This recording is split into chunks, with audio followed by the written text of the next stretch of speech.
Did you know that there are 5 simple exercises that can help you feel and move like you're 20 years younger? The thing is, many of us accept growing weaker and more frail as we age, but here's the exciting news. Groundbreaking science shows that we can physically reverse the aging process in our muscles, sometimes in just a matter of weeks. In this video, I'll show you the exact approach, as well as the top 5 science-backed exercises you need to do to stay strong and healthy, especially if you're over 50. Now before we dive into the exercises, let's talk about a key factor that impacts our longevity and mobility, one that's often overlooked. In 1989, scientists coined the term sarcopenia, from the Greek words for flesh and loss, to describe the age-related muscle decline that starts in our 30s. What they didn't realize then was how rapidly this condition accelerates after age 50. Fast forward, and sarcopenia is now officially recognized as a major cause of disability, frailty, and falls. But here is the good news. Recent studies, including a groundbreaking one in 2024, reveal that sarcopenia is not only preventable, but also reversible. This particular study showed that older adults can reverse muscle loss in just 12 weeks with the right exercises. Now you might be thinking, I already know exercise is important, but here's the catch. As per the study, not all exercises are created equal. Doing the wrong ones can waste your time, or even lead to injury. That's why, in this video, I'll show you the top 5 anti-aging exercises and the one approach that scientists call the gold standard for reversing muscle loss. But first, let me introduce you to a patient of mine. Let's call her Margaret. Margaret loved tending to her garden, but after a few years of inactivity, she found she could barely bend down for a few minutes without her back aching, and even getting up from her favorite armchair was becoming a struggle. I gave her a few exercises, some of which I'll show you today, and started her on a simple protocol. Now, here's the trick that I wish all my patients knew. I asked her to focus on doing the exercises just 3 times a week perfectly, even if she could only do a few repetitions. This is what we call the golden rule of rehab. Consistency is always better than intensity.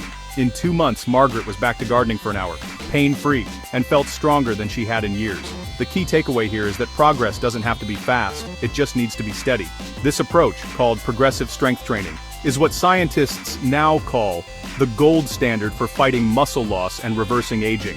So now that you understand this golden rule, let's dive into exercise number 1. This is something I recommend to almost every patient in my clinic that is over 50. It is the squat. Squats target the biggest muscles of our legs, our glutes, quadriceps, and hamstrings, which are crucial in helping us walk, climb stairs, and get up from a chair. But what people don't know is that squats also activate the muscles of the back and our core. This helps build stability and endurance in our trunk, which ultimately helps with everyday tasks like lifting, bending, and carrying. So, here's how to do the squat correctly. Start in standing with feet shoulder-width apart. Place your arms either straight in front of you or cross them in front of your chest. As you inhale, slowly lower yourself down by bending at the hips and knees together. Imagine you're about to sit in a chair behind you. Be sure to keep your back straight and your chest up. As you exhale, stand back up, focusing on activating your big leg muscles by driving through your heels and squeezing your glutes at the top. I typically recommend 2 sets of 10 repetitions for this exercise. To make it easier, you can use a sturdy chair to do slow sit-to-stands. This is the absolute best place to start. Sit on the edge of the chair and without using your hands, stand up. Then, with control, sit back down. This is the exercise. Start with 2 sets of 10, and you can increase the repetitions as you get stronger. To make it harder, you can hold a weight in your hands, like a 10 or 15-pound dumbbell, close to your chest. This is called a goblet squat, and it's a fantastic way to build full body strength because it forces your core to work even harder. Exercise number 2 is called the modified crunch. This one is focused on strengthening your back and your core, and was another key exercise I recommended to Margaret. Crunches are excellent for targeting your core muscles, particularly the rectus abdominis, or six-pack muscle. But more importantly, the modified crunch helps build a strong, deep core, which is essential for maintaining good posture and trunk stability, while also helping reduce back pain in later years.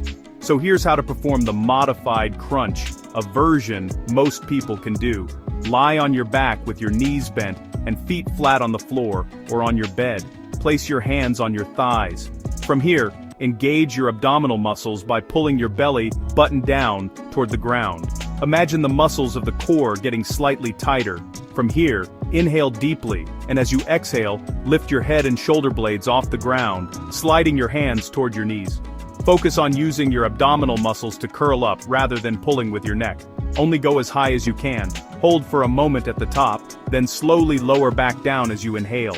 Aim for 2 sets of 15 repetitions. To make it easier, if lifting your shoulders is too much, just perform the first part. Lie down and simply focus on that core contraction, pulling your belly button to the floor and flattening your low back. You should feel the muscles tense up. Hold for 5 seconds. Breathe and release. This builds that crucial mind-muscle connection. To make it more challenging, you can place your hands lightly behind your head for support. But again, do not pull with your neck. Ensure the movement is mostly coming from your core. Remember that quality is more important than quantity.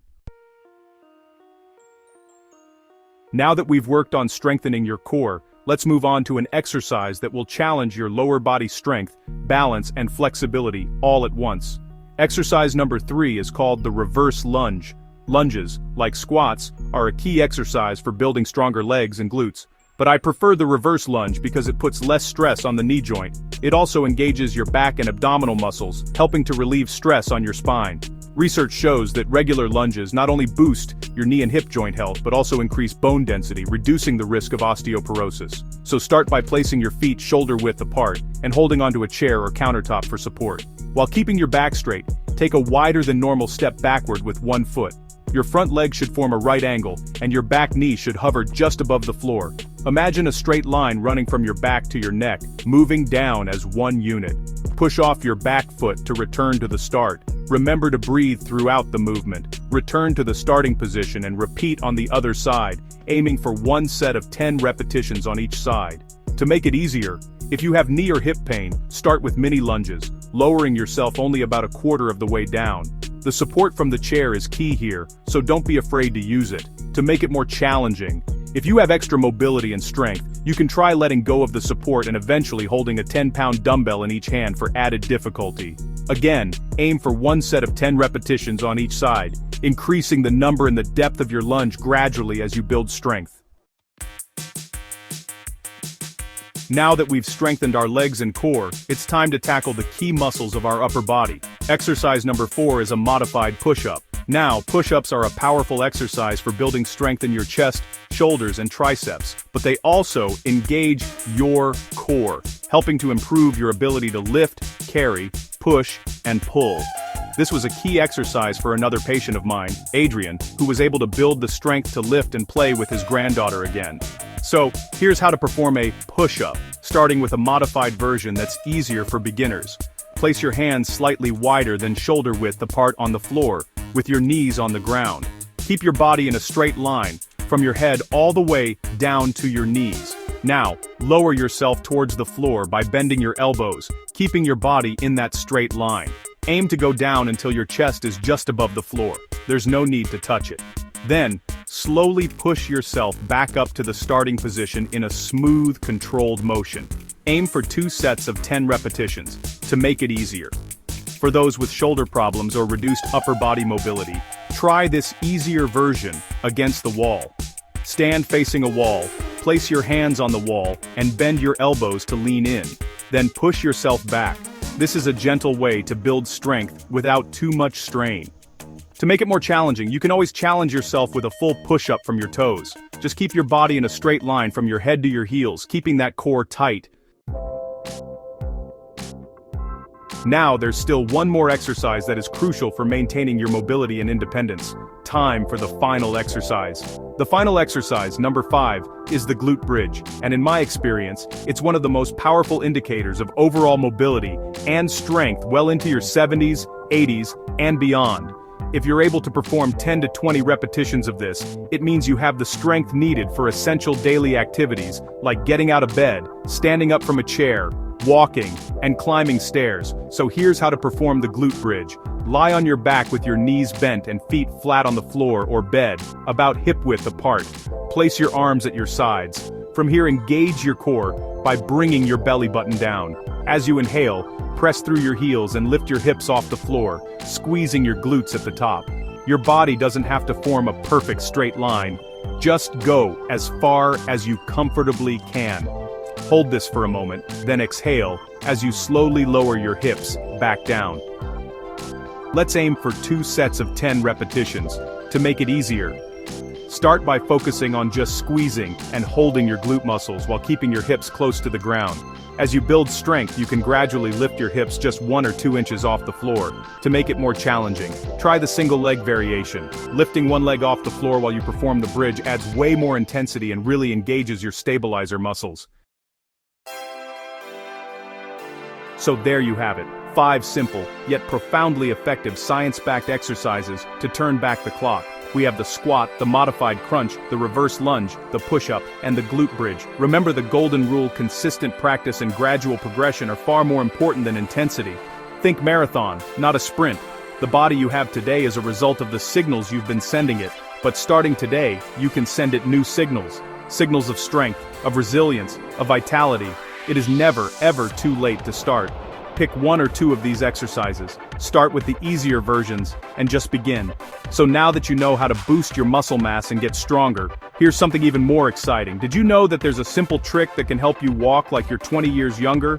Click on this video and I'll show you the one exercise that can instantly improve your walking. It's perfect for anyone over 50. And now, I have a question for you. Which of these 5 exercises are you going to try first?